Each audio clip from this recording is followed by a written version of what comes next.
خبر شامل کرتے ہیں گجرانوالہ سے۔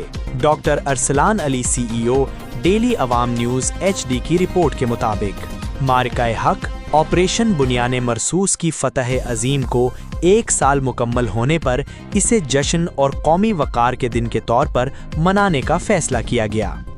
اس حوالے سے سینئر صوبائی وزیر مریم اورنگزیب اور چیف سیکرٹری پنجاب زاہد اختر زمان کی زیر صدارت ویڈیو لنک اجلاس منعقد ہوا۔ اجلاس میں ڈپٹی کمشنر گجرانوالہ نوید احمد سمیت دیگر اضلاع کے ڈپٹی کمشنرز نے بذریعہ ویڈیو لنک شرکت کی۔ فیصلہ کیا گیا کہ 4 روزہ تقریبات کا باقاعدہ آغاز کل سے ہوگا، جن میں عوامی تقریبات اور مختلف پروگراموں کا انعقاد کیا جائے گا۔ شرکاء نے بلا اشتعال بھارتی جارحیت کے خلاف افواج پاکستان اور قوم کی جانب سے دیے گئے منہ توڑ جواب کو 1 سال مکمل ہونے پر مسلح افواج کو بھرپور خراج تحسین پیش کیا اور اس عزم کا اظہار کیا کہ ملکی سرحدوں کی حفاظت کے لیے کسی بھی قربانی سے دریغ نہیں کیا جائے گا۔ قوم اپنی افواج کے شانہ بشانہ کھڑی ہے اور ہمیشہ کھڑی رہے گی۔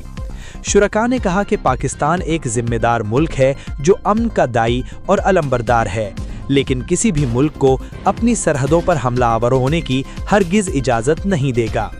پاکستان کا دفاع محفوظ ہاتھوں میں ہے اور وزیر اعظم پاکستان، آرمی چیف اور دفاع کے تمام اداروں کو خراج تحسین پیش کرتے ہیں، جن کی ولولہ انگیز قیادت میں دشمن کے ناپاک عزائم کو خاک میں ملایا گیا اور جارحیت پر شرمناک شکست سے دوچار کیا۔